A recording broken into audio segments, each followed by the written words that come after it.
Hello बच्चों, मैं हूं हर्षित। संत माइकल इंटरनेशनल स्कूल के ऑनलाइन क्लासेस में आप सभी प्यारे बच्चों का स्वागत करता हूं। मेरे प्यारे बच्चों, कैसे हैं आप सभी? स्वस्थ रहिए, सतर्क रहिए, फिलहाल घरों से ही पढ़ते रहिए। बच्चों, मैं आज आपके लिए लेके आया हूं कक्षा 6 की हिंदी व्याकरण मनिका, जिसमें बच्चों हम लोग सेकेंड चैप्टर पढ़ रहे थे। तो चलिए बच्चों, शुरू करते हैं। बच्चों, आज हम लोग पढ़ेंगे वर्ण के भेद। तो बच्चों, यह पेज नंबर 12 पे अंकित है। सबसे पहले बच्चों, हम लोग वर्ण पढ़ लिए हैं, वर्णमाला जान लिए हैं। अब बच्चों, हम लोग जानेंगे कि वर्ण क्या होता है। बच्चों, वर्ण के दो भेद होते हैं, स्वर और व्यंजन, वॉवेल्स एंड कॉन्सोनेंट्स। बच्चों,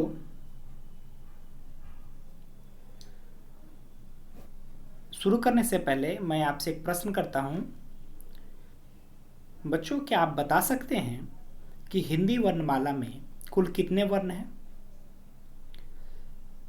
तो बच्चों, हिंदी वर्णमाला में कुल 52 वर्ण हैं। जैसे इंग्लिश अल्फ़ाबेट्स जो होते हैं 26 होते हैं, तो उसका डबल 52। तो हिंदी वर्णमाला में 52 वर्ण होते हैं।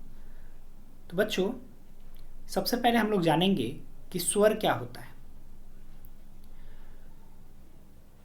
तो बच्चों, स्वर यानी कि वॉवेल, यह जो होता है, यह अपने आप में एक राजा के प्रकार का वर्ण है, क्योंकि ये स्वच्छंद रूप में आता है। इसको बोलने के लिए किसी की सहायता नहीं लेनी पड़ती है। जैसे राजा मतलब जो काम चाहे वो कर सकता है, तो उसी प्रकार ये आज़ाद है। इसको बोलने के लिए किसी अन्य वर्ण की सहायता नहीं लेनी पड़ती है। तो बच्चों, इसका परिभाषा है, जिन वर्णों के उच्चारण में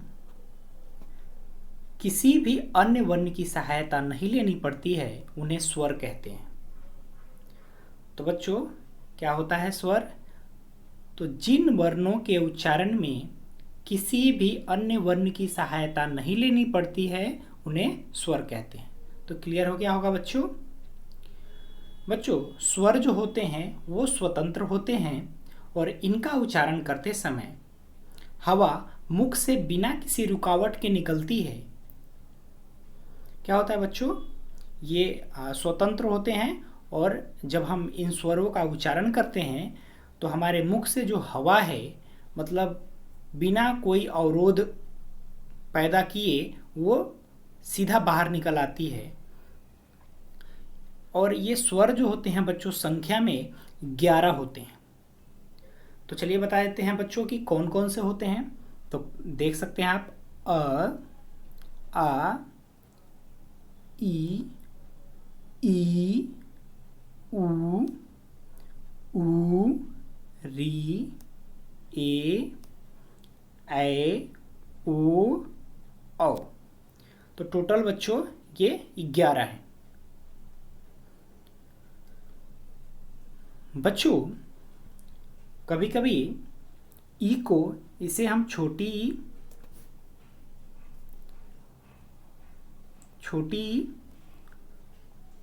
और इसे बड़ी ई कहते हैं।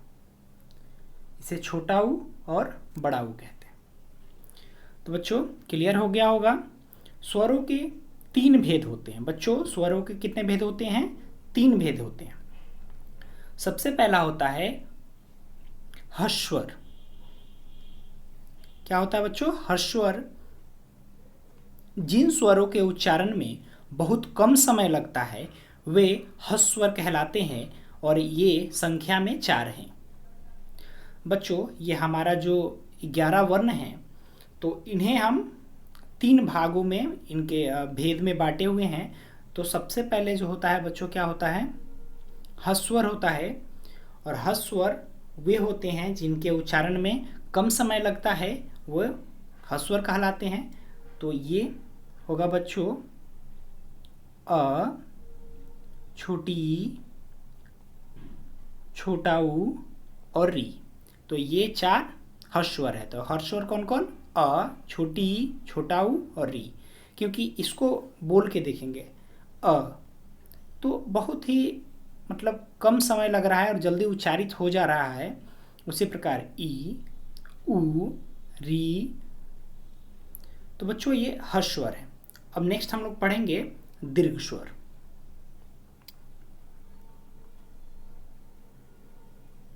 बच्चों दीर्घ स्वर जो होता है, जिन स्वरों का उच्चारण करते समय ह्स्वर से दुगुना समय लगता है, उन्हें दीर्घ स्वर कहते हैं। अर्थात जो हर स्वर में समय लगता था उससे डबल समय लगे तो हमारा क्या होगा बच्चों, दीर्घ स्वर होगा। जैसे आ, ई, ऊ, ए, ओ, औ। तो बच्चों ये सब का उच्चारण करने में हमें हर स्वर से दुगुना समय लग रहा है, तो ये हमारा दीर्घ स्वर होगा। तो बच्चों इनकी संख्या कितनी है, ये 7 हैं। बच्चों अब हम लोग तीसरा पढ़ेंगे प्लुत स्वर।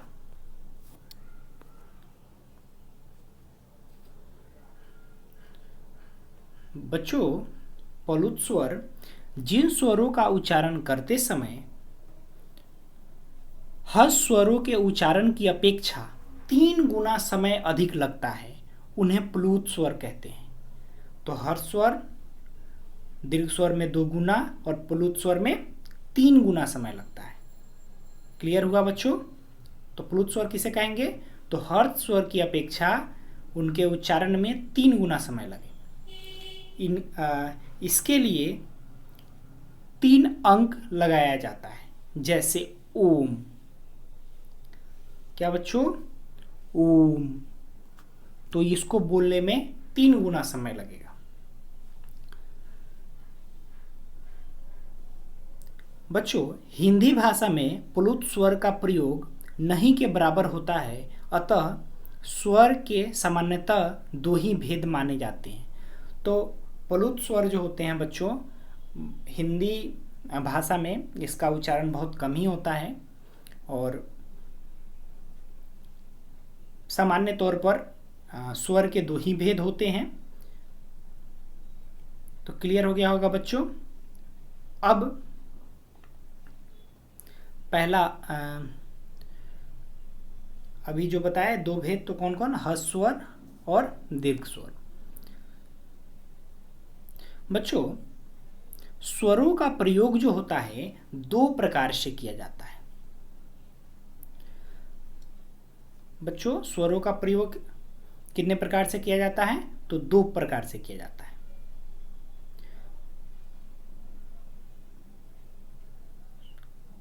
क है स्वतंत्र रूप से, तो स्वतंत्र रूप से प्रयोग में आओ, इधर, तो ये जो है इनका प्रयोग स्वतंत्र रूप से किया जाता है।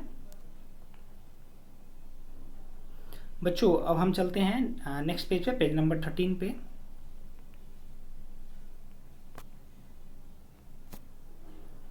बच्चों तो स्वरों का जो प्रयोग जो होता है 2 प्रकार से किया जाता है। तो पहला स्वतंत्र रूप से और दूसरा मात्राओं के रूप से। तो स्वतंत्र रूप से आप समझ लिए। अब दूसरा है बच्चों ख नंबर, मात्राओं के रूप से।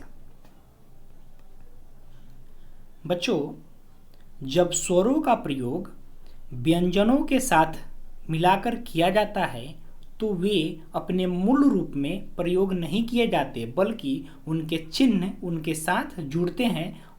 स्वरों के चिन्हों को मात्राएं कहते हैं। तो बच्चों क्या समझे आप, जब हम स्वरों को मात्राओं के रूप में प्रयोग करेंगे तो वो किसी व्यंजन के साथ आएंगे और वो मूल रूप में नहीं रहेंगे, वो स्वर एक मात्रा के रूप में प्रयोग होंगे। तो चलिए बच्चों स्वरों की मात्राएं जान लेते हैं। तो स्वर आपको यहाँ पे दिख रहा होगा, कौन कौन से स्वर हैं आपके। ये 11 स्वर आपके, अ आ इ ई उ ऊ ए री ए ऐ ओ औ। बच्चों अब मात्रा जो हो गई, अ की कोई मात्रा नहीं होती है और आ का एक आकार के रूप में होती है, छोटी की मात्रा, बड़ी की मात्रा, ऊ की छोटा ऊ की मात्रा, बड़ा ऊ की मात्रा। यहाँ री की मात्रा देख लीजिए, ए की मात्रा देख लीजिए, फिर ऐ की मात्रा देख लीजिए, फिर ओ की मात्रा देख लीजिए और ये औ की मात्रा है। तो ये बच्चों 10 मात्राएं हैं। 11 स्वर, मात्राएं कितनी होती हैं? 10 होती हैं। बच्चों अब इनका प्रयोग जान लेते हैं। तो अ का कोई मात्रा नहीं होता है, लेकिन जब हम बच्चों एक पहला व्यंजन है क, तो क बोलते हैं तो इसके साथ बच्चों अ आता है। ठीक है बच्चों। उसी प्रकार का बोलेंगे तो इसमें आकार की मात्रा मतलब आ की मात्रा लगी हुई है। तो चिन्ह आपको पता चल रहा होगा कि क में ये ऊपर वाला चिन्ह लग गया। उसी प्रकार बच्चों की, तो की में छोटी की मात्रा लगी हुई है।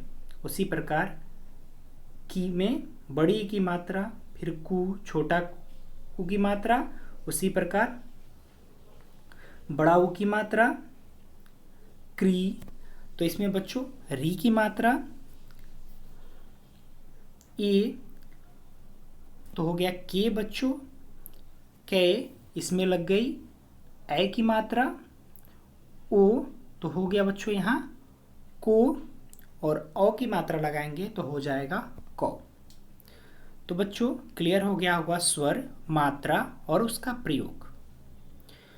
बच्चों अयोगवाह, अब जानेंगे हम अयोगवाह क्या होता है। इंग्लिश में इसे हम आफ्टर साउंड कहते हैं।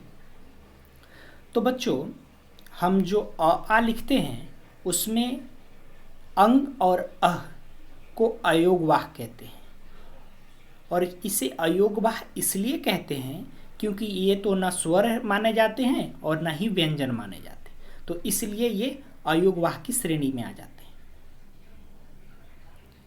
तो बच्चों ये अयोगवाह मतलब ये किसी योग्य नहीं है। तो अंग और अह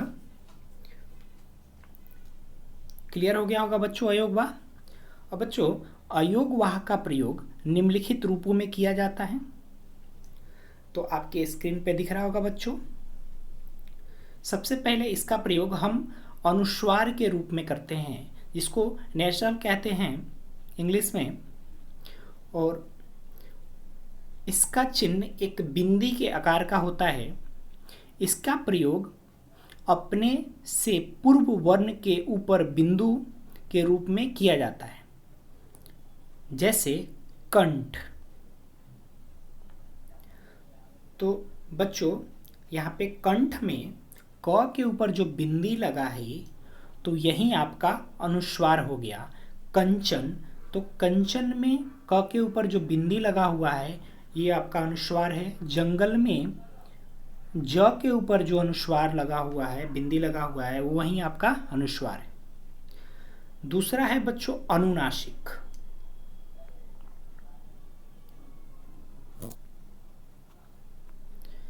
बच्चों अनुनासिक यानी सेमी नेजल, ये चंद्र बिंदु की तरह होता है, मतलब एक चांद और बीच में बिंदी। बच्चों इसे चंद्र बिंदु भी कहते हैं। इसको लिखने के लिए वर्ण के ऊपर चंद्र बिंदु का प्रयोग किया जाता है, जैसे ऊंचा। ऊंचा में ऊ के ऊपर चंद्र बिंदु लगा हुआ है, चांद, चांद में चा के ऊपर लगा हुआ है, मुंह, मुंह में मुंह के ऊपर लगा हुआ है। तो बच्चों ये हमारा अनुनासिक हो गया।